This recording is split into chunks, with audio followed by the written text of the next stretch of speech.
Well, Callum, here we are again, creeping up to episode 25. We're at episode 24 today, back speaking all things Aberdeen and no former player on today's episode. But we had a good chat with Richie, didn't we? I did thoroughly enjoy it. I think he's the new nicest man in football. I think he's taking over Tommy Hoban. So for now. For now, yeah, until someone else comes along. So if there's any former players out there tuning in, you want to join the show, slide into those DMs, email us. It's in the Twitter page. We're all ears. We're willing to hear out the requests. But yeah, and encouraging at the feedback we got from the episode. Definitely very positive. I think the general consensus is just basically Richie Byrne is sound. That's basically it. Yeah, some cracking stories in there. Obviously, Atletico Madrid memories, and still holding a grudge against David Clarkson 15 years later is pretty impressive too. Yeah, that tickles me. I don't blame him though, to be fair. No, and thanks to all of you that have recently become aware of this podcast. We gained quite a few followers on the back of the Richie Byrne podcast. Erin Grieve will be delighted to know, though, she's still the most listened to episode, despite getting a former Aberdeen player on, still almost double the amount of listens. I've not knocked off her perch yet. Will that ever happen? We'll see. Who knows? And more of you have so far enjoyed listening to our meltdowns of our summaries against Hamilton, the McInnes Draft Project, and a few of you have also recently discovered the Sam Cosgrove story episode, where Callum tells his tales of lifting Sam Cosgrove up on a night out. James Wilson. Oh, sorry, James Wilson. I had Sam Cosgrove on my mind because it was him and Greg Lee in Ibiza when Greg Lee sprayed pool water on people because they didn't ask for his photo. Iconic, absolutely iconic. But yeah, all our previous episodes are available on Spotify, Anchor, obviously YouTube channel as well if you're watching. So feel free to refresh your memory if you want. Exactly, always encouraged. Yeah. So I suppose we should get into the football instead of just chatting about the podcast. Mm-hmm. Back to winning ways. Yeah, definitely. Well, I say definitely as if we literally didn't just win 2-0. Yeah, it was more watchable somehow a little bit. What do you think? Mm-hmm. Yeah, well, my one word, as we normally start the review, would have just been main. I'm just going to give it to Curtis. I thought that's just a quite easy cop out. Like you said, it was watchable. Mm-hmm. And we got the 3 points. Move on. Thank you. Next. Yeah, basically, my word's just going to be better. It was a bit better. Not much, but it was a bit. Yeah, I mean, we got the 3 points at the end of the day, but it wasn't really anything to write home about, was it?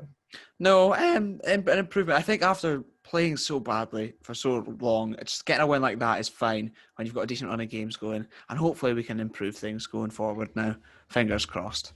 Yeah, and I suppose before we kind of get into the game itself, we should touch on some injury news. Obviously, in the build-up to the game, it was confirmed that Michael Devlin is out for 3 months. We've quoted him, the man made of glass, on this show before. Ryan Hedges, he was blocking a Ryan Hedges shot and he's done his ankle and needs surgery. That is just our luck, isn't it? It's about Mikey Devlin's luck, let's be honest. Yeah. It's just that man cannot catch a break. Poor boy, honestly. He can catch an injury, though, that's for sure. That's very true. That's very, very true. Richie Byrne's probably fuming somewhere. They've picked up so many injuries, livid. Yeah. And Greg Lee did his hamstring as well before the game as well. And Gary Wood, I'm not sure how he's picked up an injury, but yeah, that saw the young goalkeeper, 17-year-old, named on the bench as well. So yeah, picking up a few more injuries, which isn't great when we've got a busy period coming up. Definitely not. I suppose when January's coming up, that's at least a positive. But we thought literally about 3 months ago, going, what a squad we've got! Mm-hmm. Yeah, just a flood of injuries again. We just can't keep anyone fit. It's a bloody nightmare. Or can't keep anyone from getting suspended, as we'll come on to, I suppose. God, yeah, that's true. But I suppose where else to start apart from the main man, Curtis? I know, we'll insert a clip now. Curtis. There we go. Hope you enjoyed. I don't think I left enough time there, but oh well, we'll see what happens. He did his job, came in, did pretty well. Can't really complain. First goal, sort of was. I mean, it wasn't the best goal, let's be honest, but he was there when he needed to be. He got that vital poke with his left foot, and Ash Taylor did his best to get out of the way as well. yeah, basically that photo was so funny of him trying to dodge it out of the way. And then when he came the second one, he took it brilliantly. Curtis, what a man he is. Yeah, and McInnes said he was itching to prove himself, and I think he more than proved himself. He's struggled, I think it's fair to say, kind of with niggling injuries and not really getting a decent run out, and I think we kind of began to see the potential that Curtis Main certainly has. He's sort of in between. He's a bit more in the Marley Watkins mould, kind of, in that he can actually link up the play a bit better. So that was, very, very happy, and hopefully he can carry it on, and hopefully, most importantly, he'll stay fit. Let's just pray for that. It'd be our luck. First thing against Kilmarnock, 10 minutes in, he goes off injured. But we'll see. Stay tuned. Yeah, we'll blame the plastic pitch, but I like how you're quoting God when in one of your YouTube channel you said you don't believe in God, and that's quite ironic. I always do. I reference God so much. Oh Lord, oh God. I don't know why. You should not have said that. Yeah, exactly. Definitely. Insert clip now. I shouldn't have said that. I should not have said that. But Curtis Main getting not just one but 2 goals, as you've said there. That was his first brace since doing so against us in this Scottish Cup semi-final at Hampden when we didn't turn up. And Chidi Nwakali, remember him? Oh, what a king, honestly. Sign him up. If he must be fit, get him in January. Yeah, he's probably still in his Aberdeen top digging up his garden in Africa. Like, remember that Instagram video? That was so bizarre, but I loved it. And his first goal was a set-piece goal, a rarity these days for us, despite something that should probably happen more often given the height in our team. Yeah, it's interesting that Ferguson said that on commentary, and then McInnes did say it after the game as well. So at least they know that we're terrible at them and we should be doing better. Wasn't the prettiest of goals, but it worked. Curtis was there to prod it home. What more could you want? At least, and then sort of, I think with that goal coming so early as well, sort of settled some nerves because it could have been potentially another one of those days. No, definitely, and I think it was kind of like, okay, right. Like you said, we've got that goal. We can just relax a bit, and I think we did. And it's interesting you touch on kind of Main's role in the similarity to Marley Watkins. Do you think Curtis Main offers more to this team than Sam Cosgrove does, given he kind of performs the Marley Watkins role? I think he maybe does in terms of sort of link-up play, and in that when there's not chances being created, he's more likely to then go and create something himself rather than sort of like Cosgrove. Like that one, like the second goal, the way he took that in and just got turned and got the shot off immediately, it sort of didn't look that threatening, and he just wellied it in. So fair play, Curtis. Keep it up, mate. That was that second goal. Not only was it a kind of Aberdeen goal we haven't seen for a while in terms of the build up, the link up play, but a finish of a striker that's got some confidence in it. I think that's really going to help him. We saw something you harped on about at the start of the season about Marley Watkins needing to, break that duck and then it will come. And he did, could get a couple of goals. So hopefully we kind of see the same pattern emerging with Curtis Main.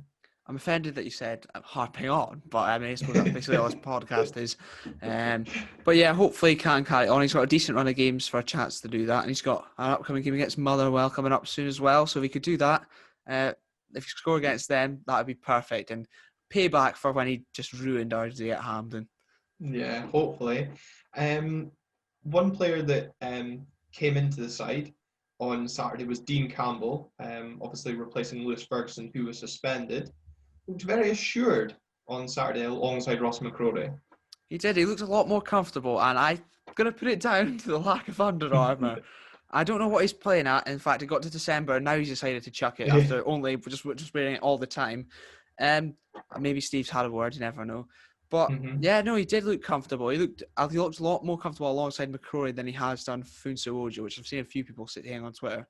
But hopefully he can carry on that sort of form and build off that. I'm very happy for him. It's nice, just nice to see.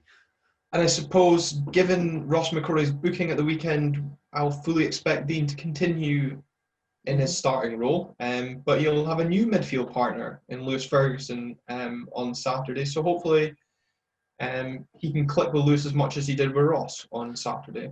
Yeah, definitely. Lewis Ferguson actually put it out on Red TV. He just sort of went about his job very, very quietly. But that's sort of what you're looking for him to do, which was absolutely fine by me. And then when you've got someone alongside them who's maybe a bit more sort of break from the midfield kind of player, like McCrory, or when it's Ferguson at the weekend, fine by me. Remember the last midfielder player that we had that just went quietly about his business that nobody really noticed? We do not speak his name. Just seeing if I could make you say it or not. But one thing, in the last few games when the results haven't gone our way, we were losing the midfield battle, but it was nice to see the midfield kind of look a bit more solid on Saturday. I think it was fair to say. And hopefully, before kind of injuries and suspensions, we'd seen Dylan McGeer come in when, one of Ferguson or McCrory stepped out of the team. But, Dean Campbell's maybe showing, don't forget about me. Yeah, definitely. And you mentioned McGeoch. I think McInnes said he's maybe about to come back into training soon. I think this week, actually. So that's another positive sign. Obviously, it might be a while before he gets back in the team. But no, very good from Dean Campbell. Don't think he can have any complaints about his performance, to be honest. And hopefully, going forward, he might even get a run of games in this sort of fixture period. So fingers crossed it works out for him. Yeah, and hopefully, though, once suspensions are served, we can kind of build a solid and consistent midfield, because I think, as we saw at the start of the season, getting a consistent team will also help us going forward. Yeah, definitely. I think consistency is always key. Obviously, at times you do need rotation, but it's when you're forced into so many changes is a problem, really. Yeah. Another positive from Saturday, I suppose, would be a clean sheet, and that's back-to-back home clean sheets, the first in a while as well. That's what happens when you don't go on the road and you don't throw the ball in your net, I suppose. But can we take some confidence from Saturday, given the clean sheet? I think so.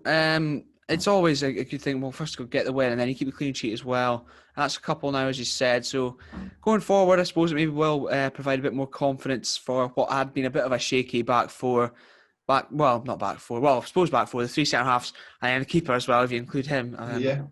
Yeah, so thank you. Yeah, made a huge mistake then. We haven't played a back four for ages, Callum, but I'm switched on. Definitely not. But yeah, so fingers crossed I can take some confidence from that going forward. And another one would not go amiss at the weekend. It certainly wouldn't, but it's not like Ross County didn't have their chances. We spoke in the preview episode that County haven't been blessed with goals so far this season, and Adam kind of touched on their lack of cutting edge, and it proved so on Saturday. They had a quiet first half, but Billy McKyle probably be still thinking how he missed that header in the first half. Yeah, definitely, that was a huge chance. And then Ross Stewart had a couple as well that he sort of fluffed, but they didn't look as bad as Adam had been making out pre-match. They had a few threats going forward, particularly those two. But yeah, I think we were definitely lucky, especially with the Mackay one you mentioned, and then the Ross Stewart one where it just sort of fell to him. No one came. Like Taylor, I think, didn't deal with it. Lewis didn't come for it, and it just sort of fell to him. But thank God he bore that one wide. Yeah, and that was just 63 seconds later after he pulled that wide. We went up the pitch in an excellent move, and as you already said, Curtis Main made no mistake in putting us 2-0 up. Ross Stewart, though, did have another good chance. Defensively, probably some questions to be asked, kind of players all over the shop, but Joe Lewis redeeming himself nicely with a very good one-handed save to tip it around the post. Yeah, definitely. Good to see him get that save. He'll probably take confidence from that save alone. And then even stopped it going out for a corner as well, so it's even better because defending set pieces haven't been great for us either. And then I suppose we did have one little defensive potential mishap, was when Joe Lewis tried to rush it to clearance and he booted it off Andy Constein's back, but quickly caught it before anything could come of it. So there is still some potential frailties there, but good to see one game where we're not focusing too much on the defensive issues. I actually blanked that from my memory. I totally forgot that ever happened. That was comedy. If that happens to anyone else, I'm absolutely howling. But that I was genuinely scared at that point. And thank God it didn't go in. Could you imagine? And then people would have been speaking about it for ages everywhere because it's been so bad. Oh, thank God, thank God. Yeah, and I suppose, with County, I'm kind of glad nothing did come of it, because the way, given results have been going recently, if County had got a goal back with 10, 15 minutes to go, I know there's no fans there, but just that little bit of doubt can always creep into players' mind. Go, here we go again. But we saw it out comfortably, and we managed to bring on 17-year-old Kieran Ngwenya. I think I've said that right. Hopefully. They've done better than I probably would have, to be fair. But good to see him come on. And I did actually, he looked all right for the sort of 5 minutes he came on. Pretty decent going forward. He went flying into attack. I was going, oh no. But he timed it perfectly. Put a good ball into the box later on. Yeah, that's promising. And apparently, it sounds like he's got his head screwed on as well, finishing education before signing a pro contract. So good for him. Good to see. Yeah, definitely. And, it was good I think Lewis Ferguson commented, similar to Constantine when he did co-coms, as much as we were comfortably seeing it out, we'd like to see us maybe push on for another couple of goals. But given the run of games, it's always good to see a bit of rotation and get minutes in players' legs as well. That was encouraging. Yeah, 100%. They need it, to be fair, get up to speed. But no, very, very promising, and it would have been nice to kill it off at some stage. We never ever do we? Never seem to go and get the third, fourth goal. I think though, I don't ever think we needed a third or fourth goal against Ross County. But it's just interesting that comment reared its head again from a current player. We talked there about minutes in players' legs. Still no minutes for Mr. Hernandez. He's posted missing, that man, honestly. I'm enjoying the fact people are tweeting him in Spanish, slagging off McKinnon / supporting him. I'm enjoying that much, but it seems very, very odd that he didn't even get a chance then. Just poor Ronald, honestly. I don't know. It's just the most bizarre signing ever, to be honest. I don't know who's responsible for it. I don't know what he's thinking, if there's been any problems or anything. It's just no one seems to have any answers. If the media ask some questions, then you never know. Yeah, and we're recording this on Monday night, which is the same night as the Aberdeen AGM, so it'll be interesting to see if there is any questions of the deal. It's not often Aberdeen spend money, and it's not like this was a small deal. It was rumoured to be about £800,000, I think it was. And given we're not getting fans into the ground and there's no income, that deal does kind of raise a few questions. So,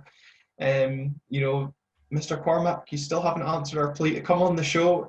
So hopefully other people want to ask those sort of questions in the AGM, then we'll be all ears for the answers coming out in that. Yeah, definitely. I think it's about time someone started asking about it. It's just so baffling. We spoke about other, changes. We've seen Conor Mclennan come in. He played right wing back, something you've been an advocate of this season, over Matty Kennedy. I was quite impressed with him. Showed his skill going forward again. Definitely. I think he is way more solid defensively than Matty Kennedy. And obviously we do know he can break forward as well. And he's a big, quite physical player as well. So that's it's beneficial. And I think pushing Matty Kennedy further up the pitch as well did benefit him as well, which was nice to see, but also very, very expected, I think, by basically everyone. Yeah, I think, you look at the way we started the second half, it wasn't the usual everyone to the sideline and just hoof the ball up. We kind of actually played some football. I wasn't really sure if Kennedy was kind of on the wing or more central, but he looked like he had much more freedom. And he looked like he was enjoying his role more than just running up and down the wing and then breathing out his arse after 70 minutes. Yeah, basically, I think it's not really a shock to anyone the fact that you put Matty Kennedy in a more comfortable position and he does a lot better, because he's at left wing back. Just it's so wasted. It's not. He's not naturally a left-sided player either, and let alone at wing back. And you're just asking him to do so much things that you're just wasting what he's actually good at. Yeah, imagine playing players in their actual position. I know. Chaos. And a return to using the width of the pitch on Saturday. Imagine what happens. Something we've been crying out for. I know, he tried Cosgrove from the start in recent games, and The style, obviously, given Scott Wright being injured, hasn't been the same, but it just looked like we just gone back to what we had at the start of the season, used the wingers, used the width, got the balls into the box, and used the link-up play with Curtis Main like we've discussed, and it works, and we've won a game. I know, it's mind-boggling, isn't it? We would be, we'd make managerial decisions look so easy just chatting about it. Oh, I know, exactly. Just my Football Manager save. No, I think back to basics, and it definitely did work. And thankfully, it's just good to get that win going into like a decent run of games where you look at that. Up until Rangers, we should really be winning all of them. I probably jinxed it badly, but you wouldn't. It's not. No disrespect to anyone else, but I mean, would anyone have any complaints? Not any complaints, but could you really pose any questions to that? The fact that any of those games we should be losing? No. We need to be winning these games, and that is a good chance to build on it. And fingers crossed, we can do so. Yeah, you look at Hibs and the way they dismantled Hamilton at the weekend. I know McInnes harped on about the injuries and run of games, but that's not really an excuse. We need to stop these droppings of silly points against the teams down at the other end of the table, because when you contrast it to Hibs, who obviously we're in direct competition with, and we're still on Celtic's coattails. There's no reason why we can't kind of stick with them for as long as possible. You've got to stop dropping silly points to teams that you should, as you say, and with no disrespect, be beating. And fingers crossed we can see it this time. And it'd be good to go into that Rangers game on a good run of form as well. Which Rangers game on a good run of form? What, the one in January? It's miles down the line. Oh, it's miles down the line. But I good to see you're way ahead of yourself. Oh yeah, I am. But I'm thinking if you can get sort of 5-6 wins on that, and then obviously they've got confidence flowing. But then if we can get some confidence back, then But I'm just thinking just get to Christmas on a good run of form. No. Think big, Glenn. Think way big. Ross Stewart. Let's talk about him. Looked lively in the second half, albeit kind of became more noticeable once Ross County were already 2-0 down. Strong talk in the media that Derek McInnes has already approached the striker for a pre-contract deal. 1 in, 1 out, maybe? It's sort of got Aberdeen all over it, doesn't it? Sell Cosgrove for cash, get Ross Stewart in for free, ready-made replacement, a big lump of a player. I think he is a decent enough player. I didn't realise he was 24. I thought he was a little bit younger than that, which is a bit more concerning, considering he's not really finished article yet. I mean, I suppose you probably wouldn't expect him for being another year or two, but he's not really at that sort of level we're looking at. And his finishing is one thing that people have maybe raised questions about. But who needs Ross Stewart when you've got Curtis Main? Yeah, and I suppose a lot of us questioned Sam Cosgrove's finishing when he came to the club. He wasn't an out-and-out goal scorer, and we've kind of rounded him off. He's still got a few rough edges, but turned him into a 20-goal season, a striker. So, but another thing I was interested in reading was when McInnes is already kind of exploring potential recruits for the January transfer window, but I think we would need to get rid of some dead wood beforehand before we start looking at getting people in. At Ronald Hernandez. No, I'm joking. I was more at Mikey Devlin, but... Yeah, it's true. I think it'd be harsh. I think we do tend to look after players when they get injured here, so I don't think that'll end up happening. Well, maybe it will. Who knows? There is Craig Bryson, though, so... But yeah, no, it's positive that he says he's sort of looking at players for January already. We're actually going to be ahead of it, maybe. Who knows? Fingers crossed. But definitely something that needs to happen, I suppose. Alan Campbell, anyone? Yeah, well, where would you fit him into our midfield, though? Yeah, that's true. That might be another thing. Get him in for free, sell Ferguson in the summer. That's all I'm saying. You never know.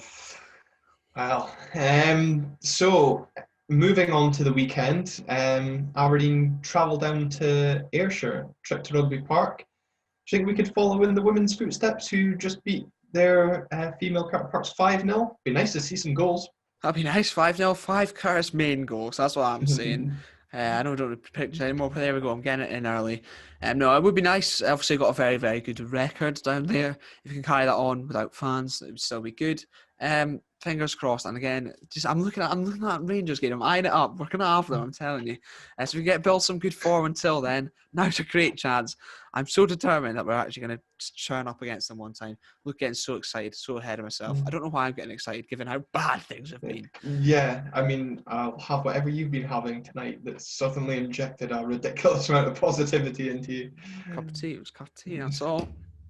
Yeah, you said we've got a good record down there. It's 17 games unbeaten at Rugby Park. We last lost down there in December of 2011. We sent on Mitch Megginson in hope of recovering a draw to no avail. Oh, our times have changed. Wow. Gone from Mitch Benson to Curtis May. Look at us go. Yeah. Kilmarnock, though, kind of been blown a bit hot and cold this season, I think it'd be fair to say. They're coming into this game on the back of 2 away games, 2 defeats, and also suffered at the hands of Hamilton, losing 1-0 there. So, maybe looking to bounce back against us. It could be. It's a bit worrying, but also heads might be down. But they do have a good team, guys like Brophy, Burke, Chabola. I don't think I've said that name right, but Kabamba. We've seen them pause threats to us before. What am I saying? Pause threats. Got there in the end. Bloody hell! It's been a long day. Sure, it was just tea. I know. I don't know what it was. Maybe Neil put some nips in there before. But they've they're a decent side come out, but hopefully we can compile the misery. Yeah, and it's a Sunday lunchtime kickoff. Sky seem to love putting us down there at Sunday lunchtime. I was surprised that they're not waiting until fans to go back before they're doing that. But it's fine. It means you don't have to pay for it. So if you've already got it, so that's fine. Very true. You mentioned some of Killy's key players. I'm not sure if Chris Burke will be back for this game. Obviously, he's missed recent games through injury, but they've got a few midfield enforcers. I think they'll be kind to call Messrs Power and Dicker, 2 who normally like a booking as well. How important will that midfield battle with likelihood of us lining up with Dean Campbell and Lewis Ferguson in the middle, another player who likes a card or two? That's going to be kind of a key battleground this weekend, do you feel? Fair, I rate that from Kilmarnock, just getting 2 massive shit houses in the middle of the park. I love it. I absolutely love it. Yeah, it definitely will be. It'll be interesting to see, especially how Dean Campbell does against them, because they are physical players, to say the least. So it'd be good to see him hold his own against them, whether he will or not. Maybe he's up for debate. Fingers crossed that he does, though. I think Ferguson, if you can talk him through it, and if Ferguson can stay on the park, more at the point, that's probably what we're looking at. Yeah, and no reason why Curtis Main shouldn't continue up front on his own. Yep, fingers crossed that he does, and fingers crossed he gets another goal or 2 or 3 or 5, as I said earlier. And again, defensively, no real concerns there to kind of change it. I'd be quite happy to see, obviously, apart from the one change, McCrory for Ferguson, just happy to go same again. Yeah, I can imagine that'll probably be the case. A bit of consistency, a week's break between the games, so no real need to rotate too much. And, we won, so probably don't change the winning formula. Maybe. We'll see how that goes. Yeah.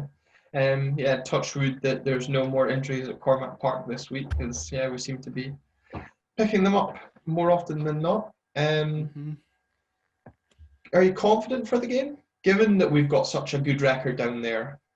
Well, by the sounds of it, you are, given already 5-0 Curtis Main, I'm telling you. No, I think I am a bit more confident now that we've got a win under our belt. Hopefully we can. Look at this, 1 win. I know. And it wasn't even incredible. It wasn't even incredible. No, I think that is more positive. And get Ferguson in there alongside Dean Campbell. And got a goal scorer now. Oh yeah. Now I think hopefully we can put together another win. I would take sort of the same kind of thing against Ross County. Even if we don't play the best, but get the win. We just need a couple wins to sort of get us going again. Yeah, and I don't know what it is about this McInnes team. I'm going to say apart from Hamilton, because I know folk will jump on it if I say this without including that comment. Apart from Hamilton, we seem to play some really good football on plastic pitches, but especially down in Ayrshire. So here's hoping that we can get another positive result. The last league game we were 2-0 down, and we came back to take a 2-2 draw. And obviously, we've got the most folk will remember the Scottish Cup encounter, obviously, where we looked for love nor money going out of that cup, and we turned around and went through. Obviously, no silverware to show, but just shows that we've got a good record there, and we seem to never give up down there. Yeah, definitely. I hope that it's playing on Kilmarnock's mind as well. Well, not this bloody lot again. But yeah, it is weird. People give the plastic pitches a lot of slating, but we do seem to play all right on again, apart from Hamilton, as you said. So fingers crossed and get through it injury-free as well. That is definitely the main thing. If Curtis pulls up, oh boy, there's going to be tears. There's going to be tears. Yeah, and I think as well, it is a big game. Like you said, momentum in this busy period, but for both teams, for differing reasons. Red TV on Saturday said, it was a good 3 points in the battle for third. That elusive third place trophy that we love to compete for. But there's no reason why, given how poor Celtic have been, unless they're playing us, why we can't kind of try our best to continue challenging. We should be looking as high as possible, not just setting our sights on third. But equally, Kilmarnock, they'll be looking to try and close the gap to the top 6. So both teams have got something to fight for just now. Yeah, definitely. I think this would be a big game for Kilmarnock and risk possibly slipping into sort of lower reaches of the league. So to get back towards the top 6, big game for them after a couple bad games. And for us, yeah, definitely. I think Considine did actually say, there's a Champions League spot up for grabs, and then we proceeded to lose the next game, pretty sure. Or I think maybe before the St Mirren one, the draw. So until the weekend we hadn't won after he said that. So there you go, exactly. But no, I think he is probably right in saying that. To be fair, especially if Celtic are going to persist with Lennon, and no real danger signs of them turning it around too much. Obviously, they did win, but not convincingly. They're there for the taking. Aim as high as possible and see what happens. I think to say we're going to win the league is probably very unrealistic.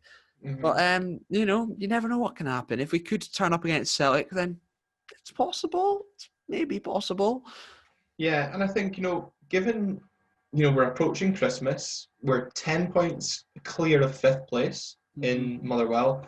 Motherwell, I think they're lying 7th or 8th. I'm going to regret not writing that down, but we're 14 points ahead of them already. There's quite a gap, and had Motherwell not gotten their 3-6 points, there's no real punishment for say in these silly points that we're dropping. It only really comes back to bite us when you see Hibs going to places like Hamilton and turning them over 4-0, and we really should be above Hibs, and they're right behind Celtic as well, same points as us, I believe. So a lot still to play for. And I sort of turned into like that mini league that we were talking about earlier on, but I thought, it could be in danger of that happening. It sort of has happened, hasn't it? Yeah. And let's just hope that, we've got that little blip, hopefully, out of our system, and we can just start producing some good quality football, because despite winning, it wasn't the easiest of watches, but let's just hope we continue picking up 3 points, because that's what's going to keep us all happy and not an angry Twitter. Oh God, yeah, it's entertaining though, if nothing else. I think we'll lead on to our one word before going into the game. Glenn, what's yours? I'll ask you first. Hopeful that we can continue our unbeaten run down there. Yeah, mine, it's sort of along the similar lines. Optimistic. So, optimistic that after we've got a win that we can sort of put a few results together and hopefully get one at the weekend. Yeah, and just one thing before we kind of wrap up. Like you said, this game's on Sky this weekend. So obviously if you've got Sky or Now TV, you can get the passes on Now TV, I believe it is. Probably still find a stream if that's what you choose to do. We ran a poll on our Twitter page. I kind of mucked up. I did a McInnes and just got things horribly wrong. I asked 2 questions and only provided one set of answers. So what I'd asked was, are Aberdeen games still an integral part of your weekend? And when you're watching the games, are you easily distracted? Do you get bored? Is it just on in the background, or do you sit there focused for 90 minutes? Calum, how do you find it just now? When we started off coming back from the Rona breakout, Seoul and all that nonsense, I was like properly like, oh yes, Aberdeen are playing this weekend, buzzing because we were actually playing well and winning games and it was entertaining. And then it started getting a bit, and it is so hard now to stay like so focused on it instead of like just going on your phone, seeing what Twitter's saying if it's entertaining. Something controversial. It's everyone's exactly. bang. Yeah. So it's difficult. I find it really hard now because we're at home and you're not there. Like when you're there, and even if it is bad, you're obviously still going to be like zoned in on it. But because it's so easy being at home to zone out, it is really difficult. I would say it is maybe not integral, and I'm like, oh, but buzzing, yes. But I will obviously like make sure I tune in and see what happens. But like, there has been times in the last couple of weeks where I'm going like planning like sort of what videos or whatever I'm going to edit or record, and then I'm going, oh wait, Aberdeen are playing like on Saturday afternoon, so I can't do that. Then it has been getting in the way a little bit.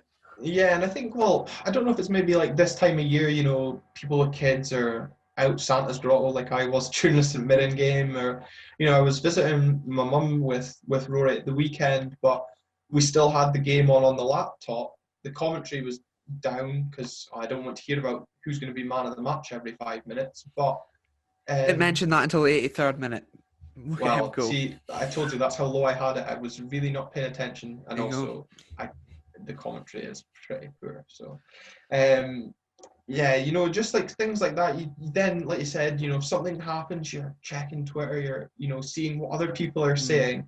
At the game, you'd be chatting to the folk next to you or the person in front of you that you see every week, going, "Oh yeah, did you see that?" But you're like you've said, you're still focused on the game whilst chatting. It's not till after the game that everyone's on Twitter giving their opinions. When games are on TV, it's always minute by minute, everyone, giving an input. And like, oh, that's a good point. And then you're like maybe texting your mates going, yeah, did you see what happened there? Oh, wait, well, and I don't know. It is, like you said, Aberdeen are still playing on a Saturday or the Sunday. And you still try your best to plan, like, your weekend around the game. But whilst you can't go, it's much more difficult because you're just sitting there either plugging your laptop into the TV or just sitting in front of your laptop and watching it. And other things can get in the way. And I think, Ewan Locke, he replied, saying, it's about like the social element. And, for him, he drives a round mile trip to come and watch the game. And it's that social element that's just so badly missed just now. And I think obviously, that's why Cormac is desperate to get fans back into Pittodrie. But as we've spoken about before, there won't be really, to an extent, that social element that we kind of get at the games as well. You might get it pre-match, but I do hope in that sense we do get fans back sooner rather than later, because you do kind of feel you are losing a little bit of engagement by not physically being there, but in my opinion anyway. Definitely, and it's like you mentioned the social aspect. It's not even like it has to be like a big day out kind of thing. But even if I just go with my dad and my brother, they obviously smashed my mic. I used to go then, and then it's just we turn up, but then everyone around you're just chatting. Then it doesn't have to be this big sort of day out. It's just like for that 90 minutes, and then you're surrounded by all these people that you see same time every week, and it's just it's lovely. Whereas, yeah, it's just not the same at all when you're sitting at home and then. My mum's just like in the living room, like doesn't care what's going on the telly at all. And then Neil's just like shouting at the TV, but then that's about it. It's so easy to zone out, and then he'll go away, make a cup of tea, and it's just like it's nothing. It's not the same whatsoever. No, it's not. I've got Rory trying to close the laptop every 5 minutes. I mean, I don't blame him given the recent games, but like you said, you've got the folk around you. I don't even know who the guy in front of me at Pittodrie, what his name is, but every game. This was obviously pre-Rona, shake hands and nice to see you again. And, away games, we go on the same supporters bus together. You see those same folk every week, every second week maybe. You build those bonds, you build those friendships. And it's a day out. It's that escapism from reality. But whilst you're at home, you're still stuck in your normal reality. You're just watching on a screen, which is why I will never understand how folk can't go to football. These armchair fans. It's just mental. And I also do think, like, when it first came back, it was probably we were probably more excited about it because it was like we hadn't had football in so long. So it's like, okay, at least we're getting that. We're getting to sit and watch it. We weren't even getting that before. Whereas now it's like, okay, that's old now. Can we get back? Basically. Yeah, and I think that's the thing now is that it's like, you've summed it up perfectly there. It was, we didn't have it, we've got it. Now we want the real thing. And social, for me, I'm still skeptical on what social distancing at a football stadium will be like. Mm-hmm. And it's not going to be the same. I think everyone's, fully agreed on that. But it would be nice just to actually be there, get that sense of atmosphere and the sense of relief and ecstasy at a goal and that frustration at a poor refereeing decision. And, you're not just shouting at your TV screen and, what are you doing that for? Yeah, exactly. Like when Curtis Bain scored, I was just like, yeah, good. It's like, it's not real. It doesn't feel like it's like proper either. And yeah, the first thing you're doing is, texting the group chats. Yes. Yeah. And it's just, another thing is, like, the numbers that Aberdeen or something have been asking for is not mental, is it? Like, no. It's, okay, you wouldn't be able to go every game, but if we could go 1 in every 3-4 games, because season ticket holders, whatever, that is, like, absolutely fine.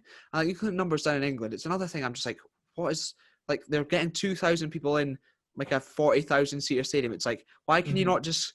You've got them in like 2 blocks, socially distanced. Why can't you just do that throughout the whole stadium? Obviously, it's still like it's more people. You need more stewarding, whatever, blah blah blah. But it's not any more unsafe, is it? Because it's still everyone's the same amount of distance from each other and things like that. It's like, why are you using 2 blocks at like the Fulham game? 2 blocks at the end, and then you've got the 2 stands opposite each other down the sideline, just with no one in them, and you're not even using the full stands. What's the point in that? You can use the whole thing. Yeah, and View Cinema in Aberdeen are going to open to show movies and the Premier League, but yet not even 5 minutes down the road from the View, we can't go and sit in an open-air stadium and watch our local team, but we can go and watch the team that you don't care about down south, or you pretend to care about, and you've never been to see. What's the logic in that? And you look at the scenes from Devlin Vale at the weekend of their young team with their step ladders. Watching their Scottish Cup tie, again, an open air stadium. Ridiculous, let the fans in the sooner rather than later. And like you've said, it's up to fans. It was something that was very divisive. Divisive. Yeah, divisive. On Aberdeen Twitter this week, became very political. So it was just. Oh my God! Yeah, I know. Stay out of that one. And. Yeah, I mean, everyone's entitled to their own opinion. People that are listening to us will probably think, we don't agree with what you're saying. That's fine. We respect your opinions as well. But for those of us that, would like to get back to the game, we've got Dave Cormack fighting our corner from our club. And I think it's very telling. Where are all the other clubs in Scotland just now? No one else, no other team's chairmans are standing up and taking the fight. It's just one man trying to fight for his club from America. He's in America doing it. Yeah, he's not even gonna get the games himself. Yeah, it's so odd. But then another thing is, like, you look at like Union Square and things like that. How heathen that is on a Saturday afternoon. Yeah. And first of all, the social distancing at Pittodrie would be better than that because you can actually enforce it. You've got stewards there and everything to sort it out. It's not just a free for all. It's open air. So it's already much safer, and then you're probably going to be forcing people to hand sanitize on the way in and the way out, whereas that's not happening at Union Square. No one's getting forced to do that. It's like the mind boggles. And we've seen what stewarding can be like at Pittodrie in certain sections. With like they said, you're going to be enforced to wear a mask, and we know that the stewards like to think they're important, so I'm sure they will do their best to enforce that as well. And as Cormac said, it's your choice. If you don't want to go, you don't have to go. He's trying to do his best to get those who want to go into the games. Doesn't look like he's going to be successful this calendar year. Hopefully this season, someone raised a good point on Twitter that, he'll be looking at renewals, and if folk don't get into the game this season, will they be kind of encouraged to renew next season if it's going to be along the same sort of premise Well, next year as well. Exactly. Me, my dad, we were all paying ours sort of monthly, and that's it paid off now. It's not, there's no chance of us getting. I'm hoping maybe Big Nick will allow it sort of post-Christmas. Maybe that's sort of the thinking where it's like, that's our Christmas present to football fans. Yeah, exactly. But you know what I mean? Like, because they're getting the people, you're allowed to see people on Christmas. So maybe after that, they'll maybe come in. Who knows? Fingers crossed. We can but hope. It's made me angry now speaking about it. Yeah. I suppose, that's a very controversial way to end the podcast. It's a subject that Cormac's spoke about passionately. No one in the government's listening to him. No other clubs are standing up with him, despite saying that they would like fans, and none of them are coming out as publicly as Cormac is. It was something we wanted to speak with him on the show, stuff that we've just discussed in the last, kind of 10, 15 minutes. We wanted to hear his opinions on it as well. But as yet, he's not got back to us. So again, as Callum said, if you want to hear him on the show, or if you're watching, Mr. Chairman. Yeah, exactly. Get tweeting him. Come on down. Oh, fingers crossed. You never know. You might end up. Yeah, it's possible. Who knows? We'll see what happens. But yeah, get tweeting if you want to see it. And just everyone hope for the best. And let's also hope for the best of the weekend. Another 3 points would do nicely. Definitely. I think that is the perfect place now that we've got our therapy session out of the way there at the end to leave it. Thank you all very, very much for listening and tuning in, watching if you are. Subscribe, follow, Twitter, Spotify, all that good stuff. Ta very much.